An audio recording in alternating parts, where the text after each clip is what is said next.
مرحبا بكم. أصدرت محكمة الاستئناف بمدينة تطوان الخميس الماضي أحكامها في قضية رئيس جماعة مارتيل المتابع بتهم الاستيلاء على عقارات والتزوير.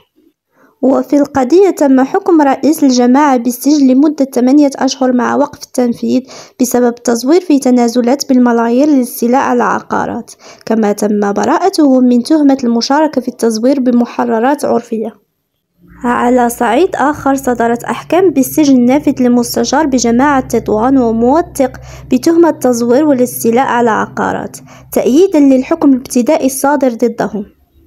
يذكر أن غرفة الجنايات الابتدائية المكلفة بجرائم الأموال بمحكمة الاستئناف بمدينة تطوان قد أدانت في السابق نائب رئيس جماعة مارتيل وعضوا آخر بتهمة التزوير في محررات رسمية وعرفية وتكوين عصابة إجرامية وتزييف أختام الدولة.